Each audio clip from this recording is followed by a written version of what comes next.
Assalamualaikum warahmatullahi wabarakatuh. Apa kabar anak-anak semuanya? Selamat pagi. Semoga kalian dalam keadaan sehat walafiat. Insya Allah bertemu lagi dalam pelajaran Ibu, pelajaran pendidikan agama Islam. Sebelumnya marilah sama-sama kita berdoa. Bismillahirrahmanirrahim. Raditu billahi rabba wa bil islami dina wa bi Muhammadin nabiyya wa rasulah. Rabbi zidni ilma warzuqni fahma. Amin. Setelah ini kalian duduk tenang ya, dan kita akan mulai pelajaran kita pada hari ini tentang sikap bersyukur. Apa ada yang tahu apa arti atau maksud dari sikap bersyukur? Baik, Ibu akan jelaskan. Kalau tidak ada yang tahu, Ibu akan jelaskan. Arti kata sikap bersyukur adalah mensyukuri salah satunya nikmat Allah Subhanahu wa taala, dan cara mensyukurinya bagaimana? Seperti dijelaskan, A'udzubillahi minasyaitonirrajim. Bismillahirrahmanirrahim. La in syakartum la azidannakum wa la in kafartum inna adzabi lasyadid. Yang artinya, kenyataannya apabila kamu bersyukur maka akan memperbanyak nikmat kepada kamu, dan jika kamu memungkiri nikmatku maka azabku amatlah pedih. Dalam Quran surat Ibrahim ayat 7. Baik anak-anak Ibu sekalian, Ibu akan menjelaskan apa sih nikmat Allah Subhanahu wa taala dan bagaimana cara mensyukurinya.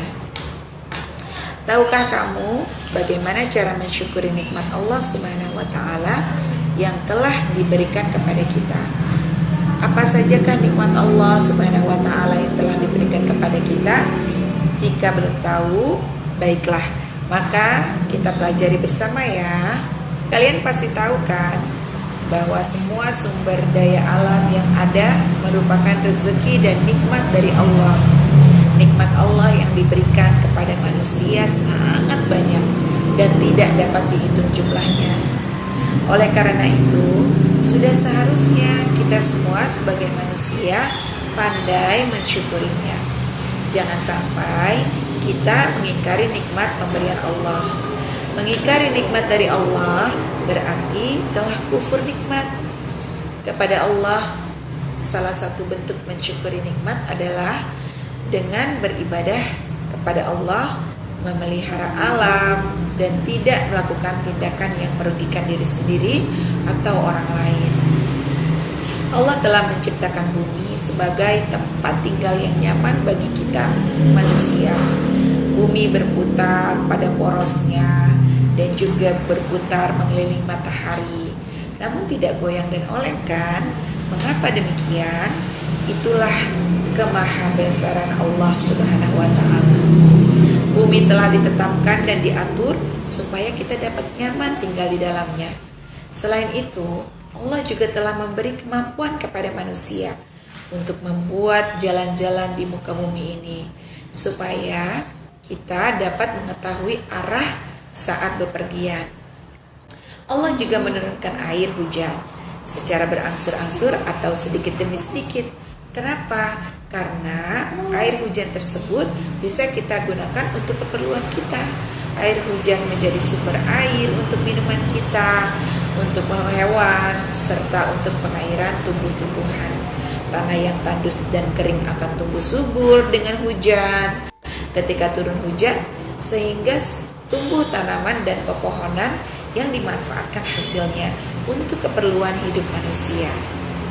Lalu bagaimana sikap mensyukuri nikmat Allah? Anak-anak, kita sudah tahu bahwa yang memberi nikmat dan rezeki kita adalah Allah kan?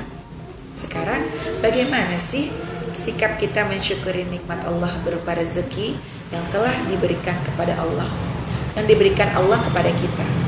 Maka kita ikuti pelajaran ini.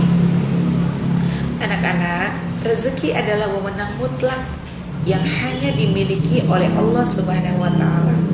Allah saja yang bisa memberikan rezeki. Oleh karena itu, kita dianjurkan untuk memohon dan meminta rezeki itu hanya kepada Allah dengan berdoa. Berdoa hanya kepada Allah sajalah yang mendatangkan rezeki. itu kepada kita semua, serta memberi rezeki kepada seluruh makhluknya. Sesudah itu kita harus beribadah dan bersyukur kepadanya, karena kelak kita akan dimintai pertanggungjawaban atas rezeki yang kita terima dari Allah. Sebagaimana firman Allah dalam surah An-Nahl ayat 114 yang artinya, maka makanlah yang halal lagi baik dari rezeki yang telah diberikan Allah kepadamu, dan syukurilah nikmat Allah jika kamu hanya menyembah kepadanya.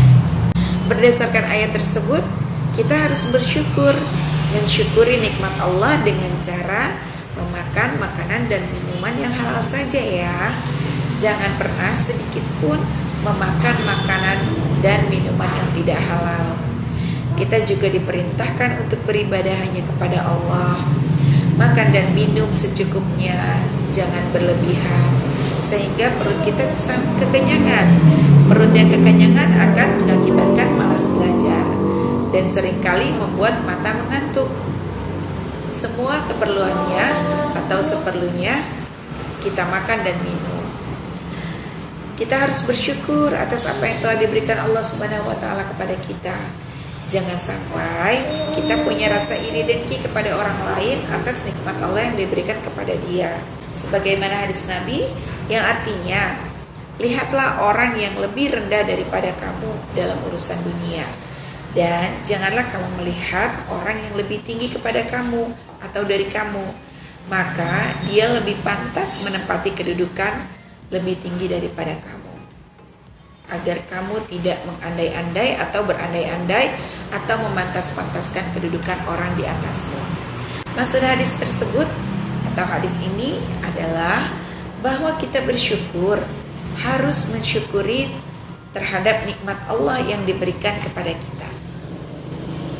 Jadi inti dari pelajaran kita hari ini adalah kita harus mensyukuri apa yang telah diberikan oleh Allah Subhanahu wa taala kepada kita, dan jangan sampai kita iri hati kepada orang lain yang mendapatkan nikmat dari Allah lebih dari kita. Lihat